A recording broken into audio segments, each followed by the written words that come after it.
on the theme Smart Energy. This session will provide deeper insights into practical applications, challenges, and innovations driving the energy sector forward. I'm delighted to introduce our moderator for this fireside chat, Mr. Murali Krishna, Chairman Fluentgrid.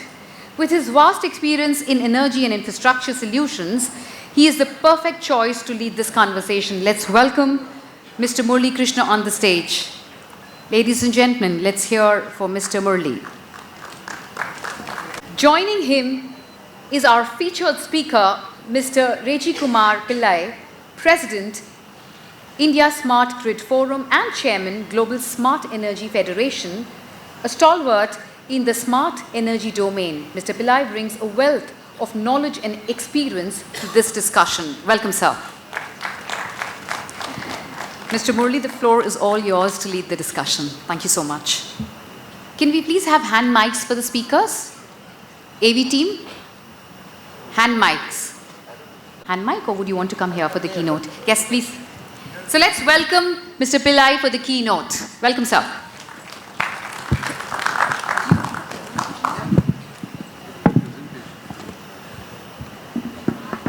It's not there? Have a presentation. It's not? Okay. They don't have it. Anyway, morning, it's good afternoon. Good afternoon, and thank you very much for inviting me to Vizag. I'm coming here after 18 years, and city has completely changed, transformed, excellent, and also becoming a tech high power. Very good. I represent India Smart Grid Forum, which was a think tank set up by Government of India in 2011. The mandate is to advise electric utilities, the energy departments, electricity regulators on electric grid modernization. As we speak, the biggest revolution which is happening is on energy transition. So for 100 years or 120 years we generated electricity in big power plants, hydro, thermal, nuclear, and in any power system there were very limited points of power injection, few hundred power plants in a big country like India till 20 years ago.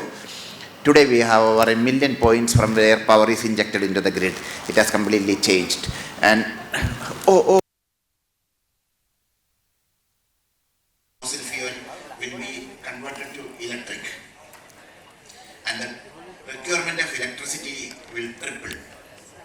Today, globally, we have about 8 terawatt of or 8,000 gigawatt of installed generation capacity, which need to become 25 terawatt by 2050 to 2070 in that time period. And in order to evacuate and distribute this electricity, which are primarily being now produced from distributed solar and wind and other sources, we need to build about 80 million kilometers of transmission and distribution lines in the next 25 to 30 years.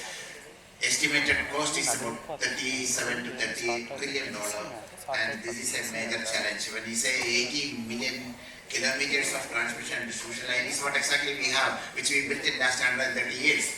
So it's a huge opportunity, business opportunity, as well as a major challenge for all entrepreneurs, those who are looking for employment, etc.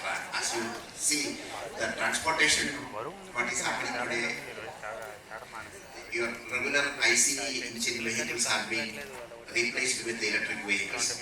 It is not just a revolution, it's almost a destruction.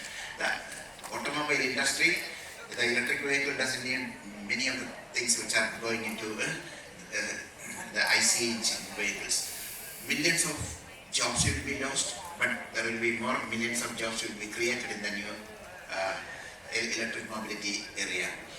Yeah. Similarly, every other industry, major transformation is happening because of confluence of several technologies which has matured almost at the same time.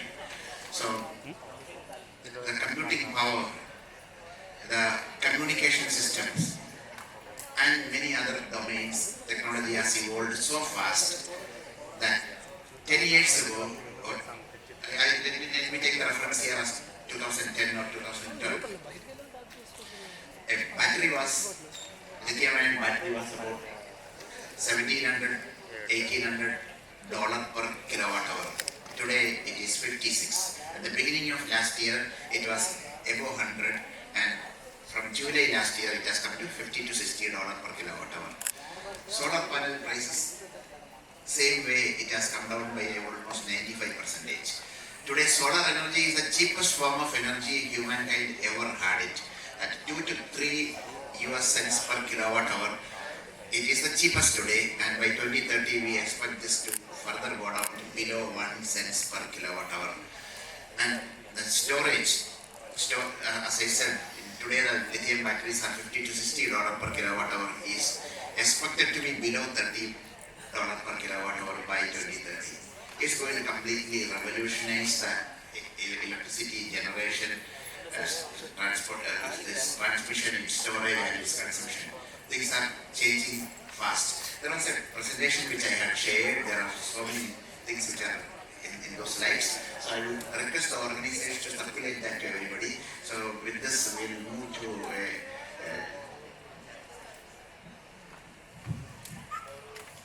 Thank you, Reji, for enlightening us with the possibilities, the energy transition journey, and along course you have electrified there is wind.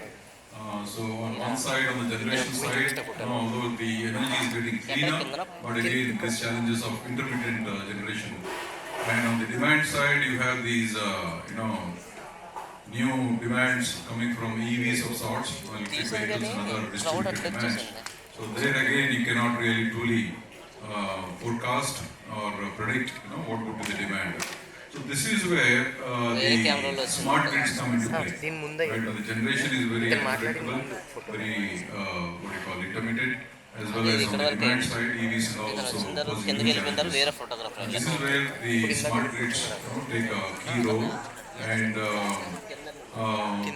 thankfully, we are very lucky to have Dr. Reji, who is the president of ISGF, and this is where he has done some very incredible work, very phenomenal work in trying to engage with the policymakers, creating awareness on these new scenarios, running various missions, smart grid missions and so on, and likewise the guidelines, the standards, the working group, so on. So his contribution is truly commendable, and I really salute you for that, Reji. So now, taking cues from your earlier, address, I would like to jump straight into some of these interesting chat conversation that I would like to engage you on, to pick your brain on some of these new emerging areas. So I would first begin with, ISGF spearheaded the smart grid revolution, in India, right? And that paved way to the smart prepaid. The smart prepaid, huge scale, large scale smart prepaid rollout is happening in India, right? And so what do you think? Is it aligned with the smart grid vision originally? Or, how is the whole course right now? I just want to understand your thoughts. Thank you. So you are part of this whole journey, and we know about it. 14 smart pilot projects were given as part of the APDTS25 program in 2013, of which only 8 or 9 of them which are successfully completed. One of them you have done it. And smart metering was a common denominator in all those projects, although the numbers were 5,000 to 20,000 at best. So we have seen that trials and tribulations of utilities in getting that smart metering done properly. So sometime in 2016, we published a white paper talking about smart metering as a service. So instead of utility buying or CapEx or an EPC model, they should engage a metering services agency who will design the smart metering system with these ecosystem partners, and which is not a one solution doesn't fit in every utility. Every utility needs to have a utility specific solution. So appropriate solution will be implemented and maintained for 10 years. Even if utility buy the right thing, they will not be able to maintain it. So that white paper attracted a lot of interest, and that's how Government of India told ESL to do about 5 million smart meters in UP and Haryana on a services model. And later the same model has been adopted in RDSS program, 250 million smart meters, which is being rolled out today. So this is also part of the smart grid roadmap which we published in 2013. It's very good. It's a fundamental one, or the beginning of the digitalization of the electric utilities. So you have time-stamped consumption data from 250 million smart meters coming every 15 minutes is going to change the way electric utilities are going to function. You can accurately forecast what is your requirement on each area. Accordingly, you can contract how much electricity need to be contracted for the next day. It's very important today, particularly with the intermittent resources are generating more share of electricity. And only change in the whole scheme during this COVID time in the bureaucracy and maybe minister's influence, the previous minister's influence, they said all 250 million meters will be prepaid. A smart meter can be configured as postpaid or prepaid. There is no need for all 250 million to be prepaid. And 70 to 80% of the revenue for a distribution utility comes from about 10 to 15% or 20% of the customers who pay in crores per month. They need not be on, and many of them cannot be prepaid and you cannot disconnect them also. So we have always advocated that it should be postpaid, and those who want to opt into a prepaid mode, they should be given some incentive to do that. So somehow nobody listened to that, but now the government is thinking about commissioning the system as postpaid for 6 or 7 million savings. Thereafter give a choice to the consumer whether to opt for some 2%, 3%, 5% rebate into a prepaid mode. So that has gone off, but there are a couple of other things happened. Many of these things happened during the COVID time. There were not many effective interaction between different stakeholders. So whichever way, the program should progress faster and we should complete at least by the end of this decade. This 250 will become 350. CA electricity is 350. And the total number. So thank you. Yeah, thank you for sharing your insights. Yeah, I think, again, congratulations on, initially having this very forward-thinking approach on this model, especially, the model that they have adopted, the OPEX model or what they call the DP food model, wherein the utility does not invest, but the EPC contractors invest and then they recover their investment over a period of 10 years. And they're also responsible to maintain the standards, the SLAs. And and again, this is really model globally. Globally unique model, and that brings in accountability, in the overall system, running it effectively, and the performance for about 10 years. And again, I think this option of prepaid or postpaid, that's actually the choice should be given to the customer. Some of them would be reconsidered. I hope it will come soon. And taking from like you said, some of these scenarios where the load forecasting. So the next question to you is that, so this smart meters generate a huge amount of data, right? There's humongous data, thousands of times more than these conventional meters. And this is where I think there's an opportunity to leverage that data for better insight, decision support. And one of them, like you said, is load forecasting. So what are the low-hanging fruits there? Where do you think this data can be really, for some quick wins, to really improve their efficiencies or reduce losses and so on? There are 16 or 17 areas where efficiency can be improved and cost can be reduced for the utility. And then there are 7 or 8 different benefits for the customers and then for the society at large. So smart metering brings this multiple benefits. Number one is that human error is gone. Everything is from the meter to the billing system is automated. And the other one, as I said, the accurate demand forecasting, you can do the buying electricity. The power purchase cost of the utility comes down. Another very important area is that the phase imbalance. Today, from the distribution transformer, they have given connection to 100 people. They are, according to the applied load, they have divided it equally between different phases. As that could have it, one phase everybody is using, and they have increased their appliances at home. So 2 other phases, there are people are locked and bored. So consumption is very less. 90% of the distribution transformer, if you take 1 or 2 phases are overloaded, 1 phase is underloaded. And those ones, the overloaded during summer, the old transformer will catch fire. So from the smart meter, you can do that. Phase imbalance can be removed, and this can be optimize total asset. Where is the demand, where it will get extended. So overall, you are improving the network reliability and reducing the outages and improving the quality of service. So yeah, excellent. I think this is where there's a whole lot of deep tech, or the AI use cases that can be used for various applications that Reji had mentioned, like probably load forecasting is one, of course, peak load management, power quality monitoring, and so on. Yeah, thank you. So next, Reji, so as we are moving towards a clean energy future with rapid increase in the renewable share that you mentioned earlier, and of course the EVs getting connected to the grid in a large scale. So how exactly do you think the deep tech can help in accelerating and facilitating this energy transition that we talked about earlier? All the AI tools, there are more than 2 dozen use cases, successful use cases of AI ML tools in the electricity generation, transmission, distribution, and consumption domains. So across the value chain, some of them are very low hanging fruits, like I said.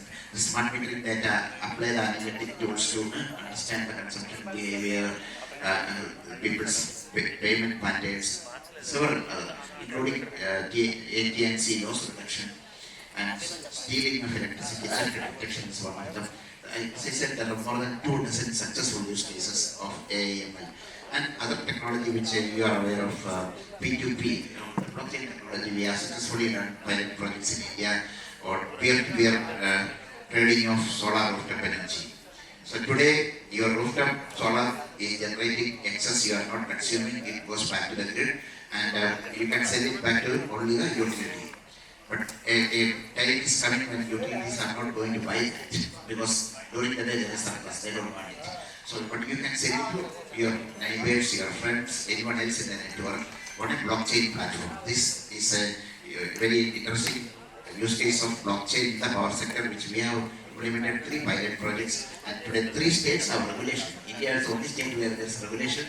About UP issued regulations in 2023, 24 Delhi and Karnataka issued regulations. Now 4 or 5 states are talking to us about this. Although there was regulations in UP, it didn't. The utility did not scale it up because they have to make substantial changes in the billing system. So they said that peer-to-peer trading, when it happens, a prosumer selling to a consumer, that money to be collected by the utility to the consumer. They didn't want to do that. And also this blockchain platform who is providing service, that's all there in the regulation. The utility and billing system to collect that money and give it to the respective agencies. So they resisted. We realized that this is going to be a problem everywhere.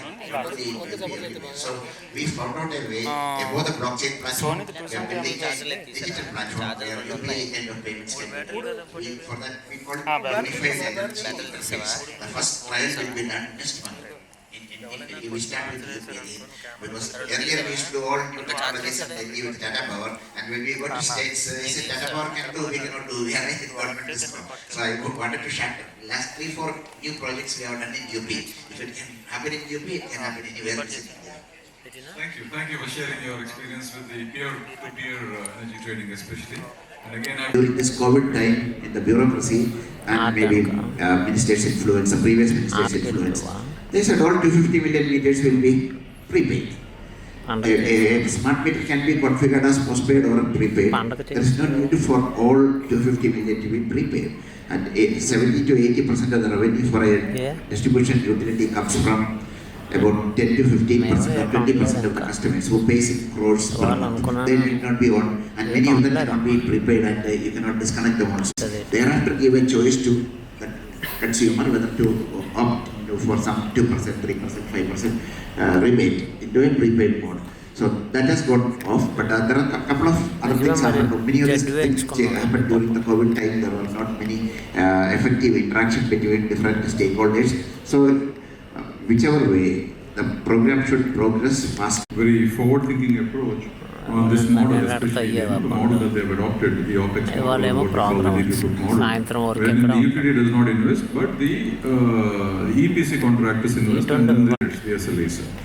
And and again, this is really a favorite model globally unique model, and that brings in accountability, in the overall system, running it effectively, and the performance for about 10 years. And again, I think this option of prepaid or postpaid, that's actually the choice should be given to the customer. Some of them must be reconsidered. I hope it will come soon. And taking from like you said, some of these scenarios where the load forecasting. So the next question to you is that, so this smart meters generate a huge amount of data, right? There's humongous data, thousands of times more than this conventional meters. And this is where I think there's an opportunity to leverage that data for better insight, decision support. And one of them, like you said, is load forecasting. So what are the low-hanging fruits there? Where do you think this data can be really for some quick wins to really improve their efficiencies or reduce losses and so on? There are 16 or 17 areas where efficiency can be improved and cost can be reduced for the utility. And then there are 7 or 8 different benefits for the customers and then for the society at large. So smart metering brings this multiple benefits. Number one is that there are human errors score. Everything is from the meter to the billing system is automated. And the other one, as I said, the accurate demand forecasting you can do. The power purchase cost of the another very important area is that the phase imbalance. Today, from distribution transformer, they have given connection to 100 people. They are, according to the applied load, they have divided it equally between different phases. As like would have it, one phase till now, everybody is using. They have increased their appliances at home. So 2 other phases, there are people are locked and bored. So consumption is very less. So 90% of the distribution transformer, if you take 1 or 2 phases are overloaded, 1 phase is underloaded. And those ones, the overloaded during summer, the whole transformer will catch fire. So from the smart meter data, you can do that. And stealing of electricity, theft detection is one of them. As I said, there are more than 2 dozen successful use cases of AIML. And other technology which you are aware of, P2P, the blockchain technology, we have successfully done pilot projects in India on peer-to-peer trading of solar rooftop energy. Especially, and again I have to tell you that ISGF under the leadership of Reji has pioneered these efforts, the peer-to-peer trading, which can open up a whole lot of choices to the customer. Once you have a rooftop solar, you can also look at trading it for your peers in the community or in the exchange and so on. So you can maximize your value for that investment. Thanks to those initiatives. Now see, there's one general thought in everybody's or rather doubt in everybody's mind. That the government generally incentivizes this EV adoption, right? To accelerate the adoption of EVs. But we see that in the recent times, the experience has been that these hybrids are also gaining a whole lot of popularity. But why did I always am puzzled that why didn't government think about having a transition, like a short to medium term? You kind of try and encourage the adoption of hybrids and then slowly transition to EVs or hydrogen powered vehicles and so on. Hydrogen powered vehicles are not going to be anytime soon. So that's a very, very long time. That will be for passenger cars and all that. Maybe for trucks and buses it may be successful at some point in time, not now. When you have hydrogen dispensing infrastructure built, that's a big major problem. But hybrid, as a transition, we should not be doing it straight away for the factory. See why we adopted large solar plants when, see, 2012, the first set of solar plants were auctioned out in India. 1000 megawatt what we auctioned out. CERC put a price of 70 to 60 paise per kilowatt hour. It's only Mr. Modi from Gujarat signed up for 940 gigawatt of that, megawatt on the 1000 megawatt. All others at 70 rupees is too expensive, you will not do that. And they have built a big park in Chakkan. It's almost 900 megawatt, it's all done on time. And then came a reverse option by NTPC, keeping that 1760 as the upper limit. Price came to 11 rupees, and the year down the line it came to 8 rupees, now it's 2 rupees 40 paise, 2 rupees 50 paise. So if you don't adopt, volumes will not be there, price will not come down. Why battery prices, as I said, from $1,800 per kilowatt hour, it has come down to today $56, is because big adoption in China and in many other areas. We should straight away go for that. The hybrid is not solving any problems actually. And on the EV side, I see more and more models of SUV coming in, which should be discouraged. It should be small, compact electric vehicles which require only 20-30 kilowatt hour, and it can go off with one charge 500 kilometer. That's the one which need to be promoted and given incentive, not for the SUVs which cost 50 lakhs to sports vehicles, 50 lakhs to 1 crore, 2 crore. That's not the one which need to be promoted. We should discourage that and promote the smaller compact vehicle. And most of the vehicle are only one person driving, or one person driving and one person sitting in the back. So more energy is used for moving the car, moving the battery. Battery is very heavy actually.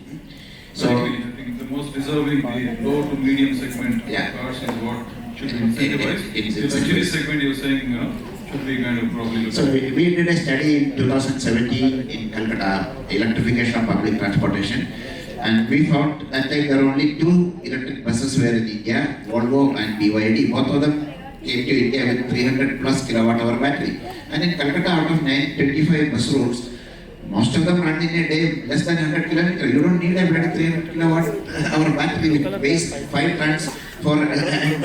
It's so expensive. The buses were more than 2.5 crore to 3 crore, the prices. We argued that in Calcutta we don't need more than 100 kilowatt hour battery. Finally, government agreed for 120. Asked the ISGF to write the RFP. We wrote RFP for 9-meter bus with 120 kilowatt hour battery and 12-meter buses with 180 kilowatt hour battery. And when it was put for bidding in 2018, Tata Motors quoted 88 lakhs rupees for a 9-meter bus with 120 kilowatt hour battery. So that was the main revelation. That's why all the STUs, State Transport Undertaking, started asking for what is my requirement. If you go to in a regular automobile, you have a 1.5 kilowatt what called liter engine. You say I need 1.1, nobody will give you. But the battery is modular. You can have a 100 kilowatt hour battery or 200 or 150 or 170 according to the city's requirement. That was a major impact. And in the same report, we argued that 2-wheeler and 3-wheeler are the ideal candidates for battery swapping.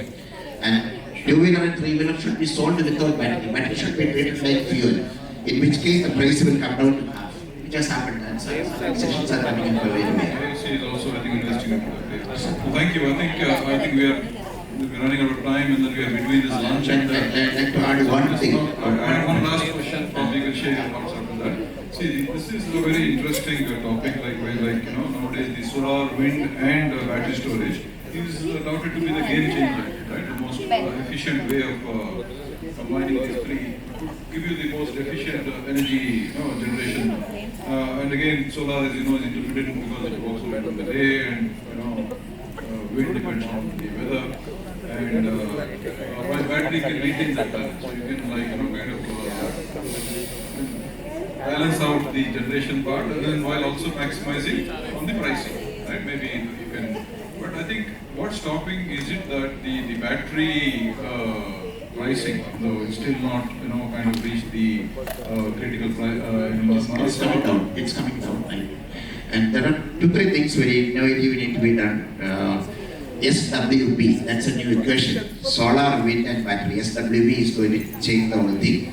So today, some of the fixed FDRE projects which are SECI is giving, they are getting a price for SWB in 24/7 electricity or dispatchable electricity from solar, wind and battery at 5 rupees, 5 to 6 rupees range.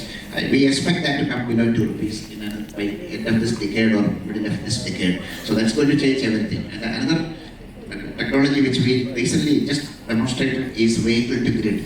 Your vehicle, which is most of the private vehicles are parked 20 to 22 hours in a day. It runs only 1 or 2 hours. So when the car is sitting, it can be connected to the grid and you can give a signal when the electricity or price on the grid is less or even the operator can say, I have surplus, all the EVs can charge.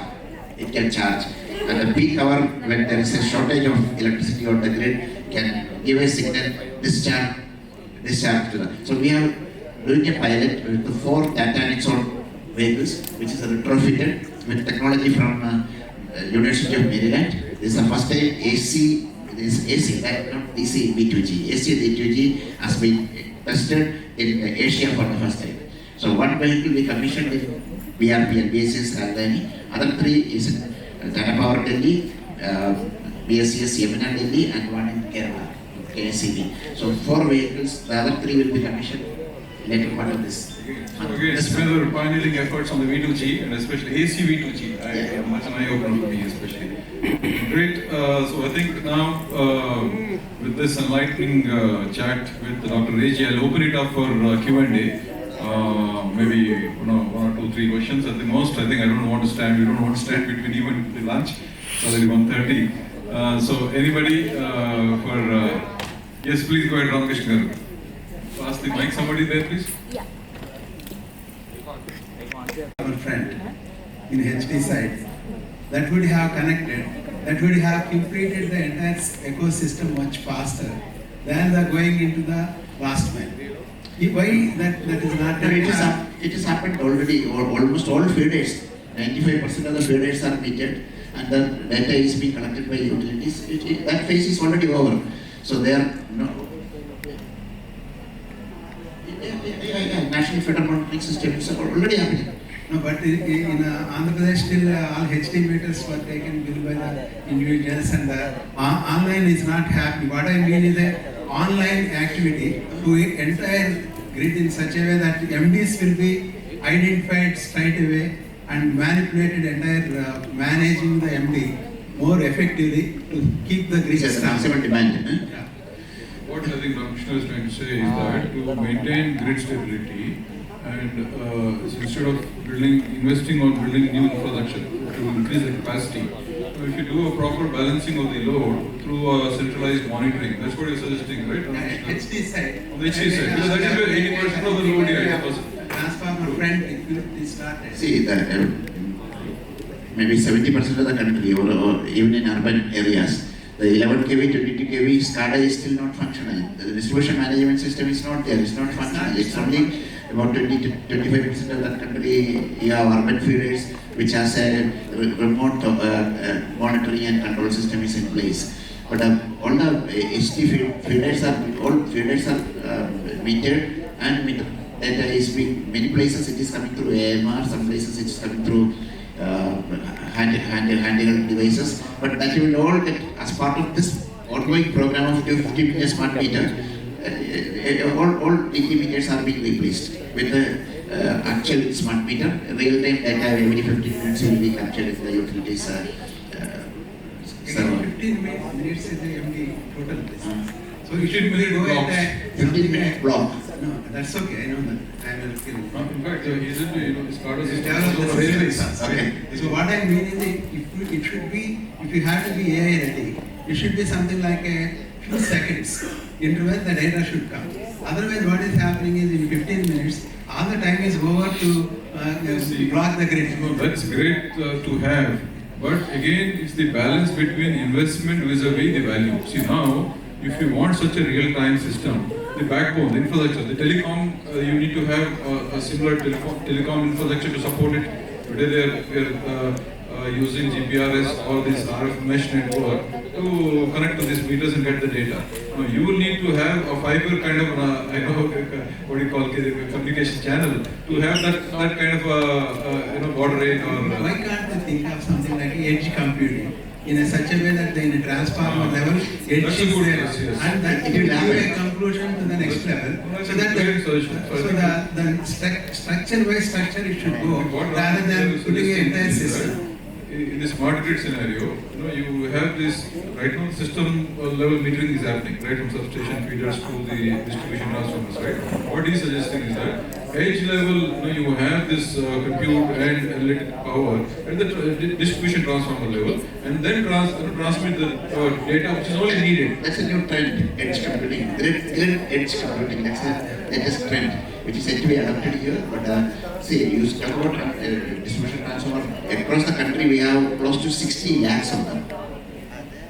Basically, Sorry, not 60 lakhs, few crores of them. Small examples. We connected almost 6,000 stations of Indian Railways, and within protocol, the protocol size is only something like 16 bytes.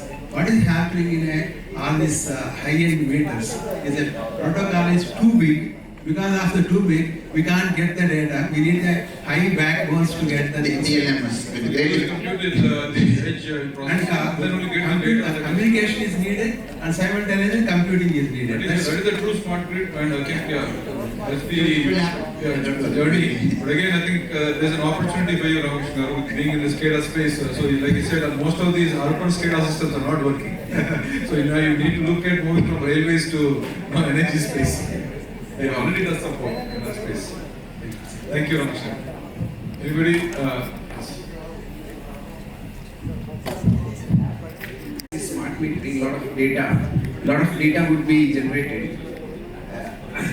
So the AI part of the data basically comes with the power. So now again, the data centers and all the infrastructure in the background would need more and more power basically. So how is there some optimization on that? Like say, again, sir has asked for the hydrogen-based vehicles, which is very much equipped for the high capacity buses or trucks and all those things. So does any green energy initiatives are there, or like some investments are happening towards the hydrogen-based or any other green energy? The current size of data centers are all in megawatts. Normally, most of them in India, 30-40 megawatt, the largest, what you call level 4 or what your data centers are. The new ones are all going to be 500 megawatt, 1000 megawatt power procurement. AI data centers are in gigawatt, and it's a major challenge in most part of the world. And in Noida, there are two companies who have requested for 500 megawatt and 800 megawatt for data center. And UP distribution companies are scratching the head how to actually, and it should be a very big revenue also.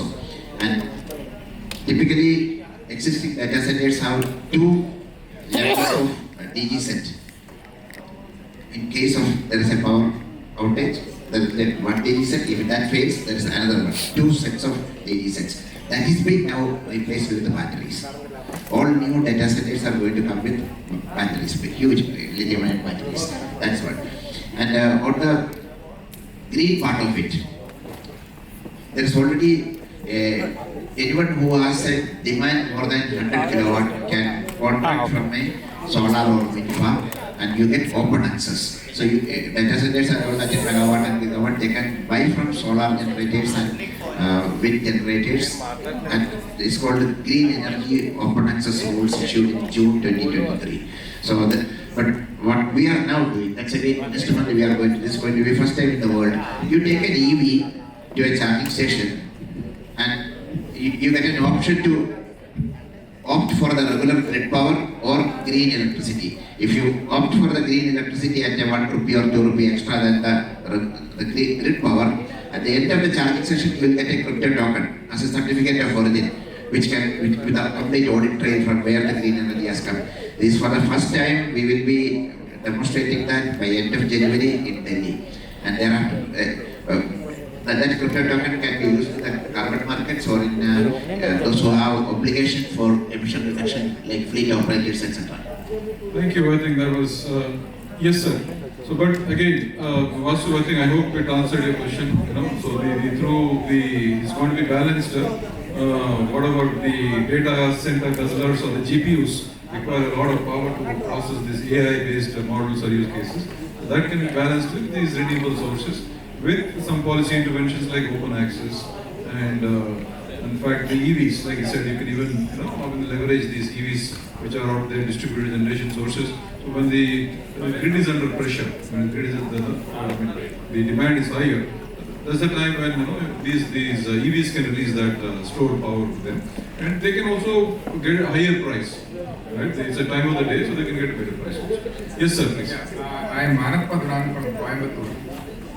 In fact, Going to be from the TOD, it will become TOU. Right? Yes. Yeah, that you get a signal to reduce or that's the future. yeah, that is the future. So now we have done it for about almost 40-50 hospitals. And interestingly, the good thing about hospitals is hospital consume 3 times the energy. Because in hospitals, the patients stay 24 hours a day.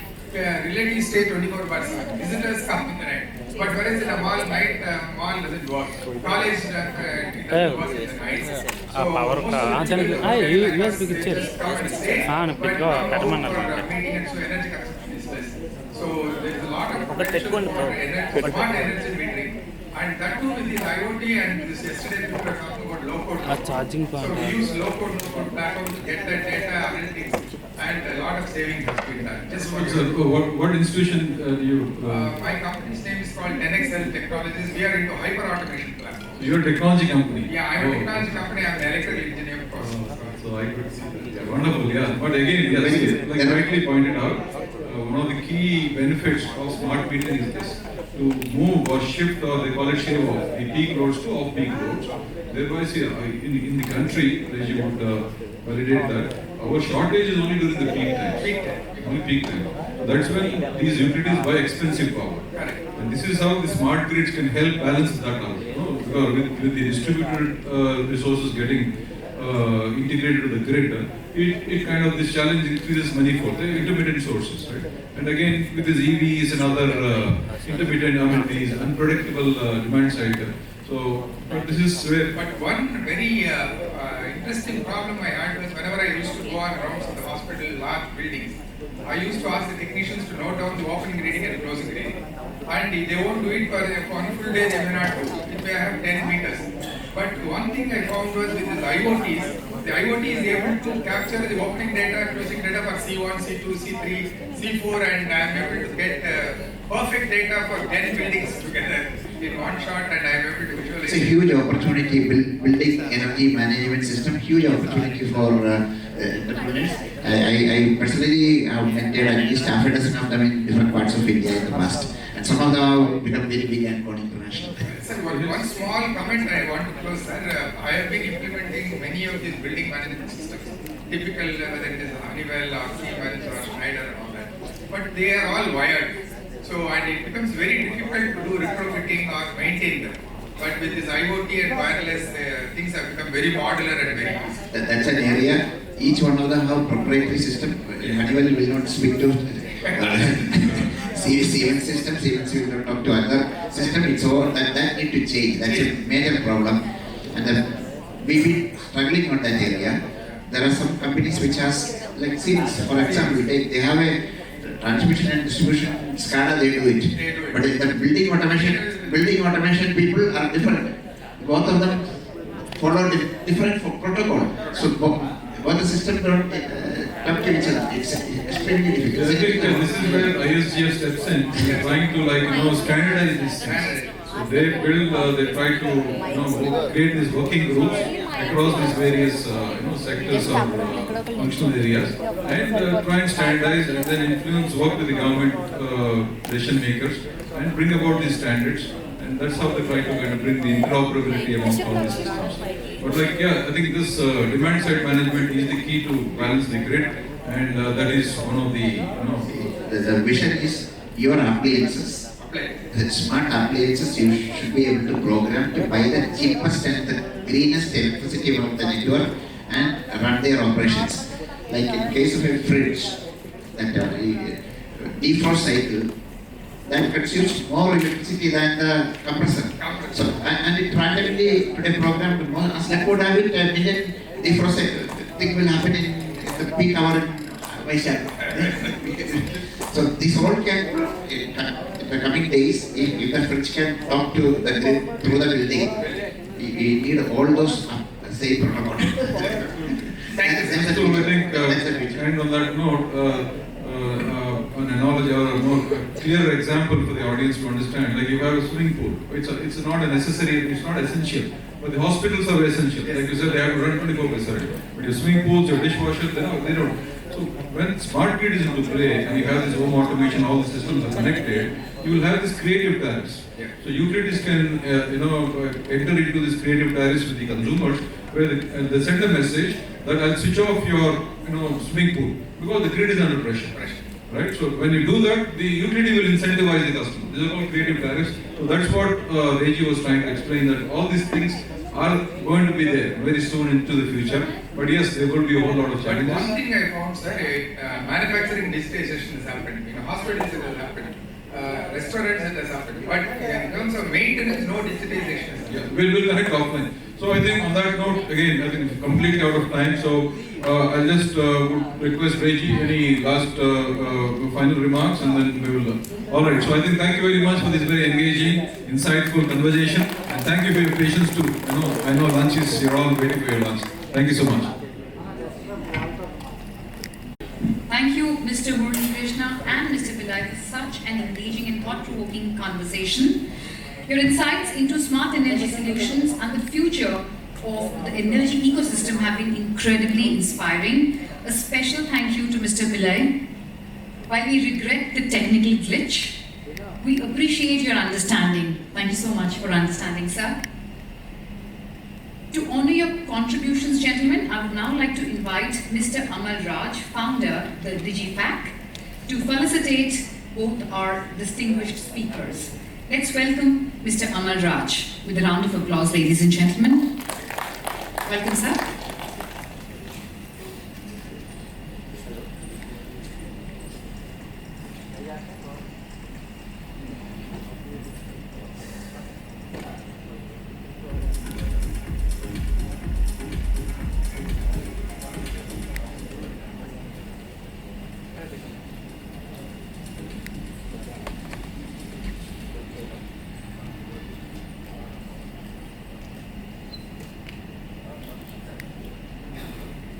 Thank you, Mr. Amal. Thank you to both our speakers. Let's have another round of applause for their